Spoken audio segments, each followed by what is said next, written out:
நடிகர் ரவி மோகன் மற்றும் ஆர்த்தி தம்பதி இடையேயான சமரச பேச்சுவார்த்தைக்கு பிறகு விவாகரத்து வழக்கு விசாரிக்கப்படும் எனவும் சென்னை குடும்ப நல நீதிமன்ற நீதிபதி தேன்மொழி தெரிவித்துள்ளார். அதனை அண்மை செய்தியாக பார்த்துக் கொண்டு வருகிறோம். இதுகுறித்த முழு விவரங்களை வழங்க தலைமைச் செய்தியாளர் சிவா நம்மோடு இணைப்பில் காத்திருக்கிறார். சிவா, வணக்கம். விவரங்கள். நவீனா, நடிகர் ரவி மோகன் மற்றும் அவருடைய மனைவி ஆர்த்தி தம்பதியிடையேயான சமரச பேச்சுவார்த்தை நிறைவு செய்த பின் விவாகரத்து வழக்கில் விசாரிக்கப்படும் என சென்னை குடும்ப நல நீதிமன்றம் தெரிவித்திருக்கிறது.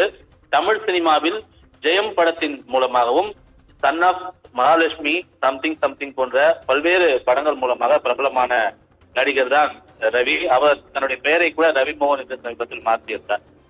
அவருக்கும் ஆர்த்தி என்பவருக்கும் கடந்த 2009ஆம் ஆண்டு காதல் திருமணம் நடந்த நிலையில 15 ஆண்டு கால திருமண உறவில் இருவருக்கும் ஏற்பட்ட கருத்து வேறுபாடு காரணத்தால் இருவரும் தற்போது தனித்தனியாக பிரிந்து வாழ்ந்து வருகின்றனர். இந்த நிலையில் மனைவியிடம் இருந்து விவாகரத்து கேட்டு நடிகர் ரவி சென்னை குடும்ப நல நீதிமன்றத்தில் மனு தாக்கல் செய்திருந்தார்.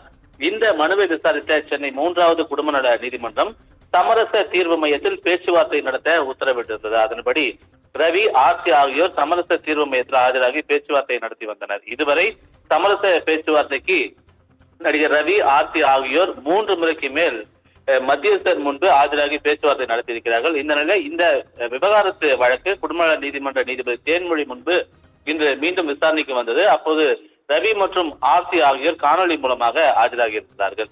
அப்போது ரவி, ஆர்த்தி இடையான சமரச பேச்சுவார்த்தைக்காக மத்தியஸ்தர் இன்று அழைத்திருப்பதாக அவர்களுடைய வழக்கறிஞர் நீதிபதியிடம் தெரிவித்திருந்தார். இதனை கேட்ட நீதிபதி சமரச பேச்சுவார்த்தை நிறைவு செய்த பிறகு விவகாரத்து வழக்கினுடைய விசாரணை நடத்தப்படும் என்று தெரிவித்து இந்த வழக்கின் மீதான விசாரணையை பிப்ரவரி 15ஆம் தேதிக்கு ஒத்திவைத்திருக்கின்றார். நவீனா, விவரங்களுக்கு நன்றி சிவா.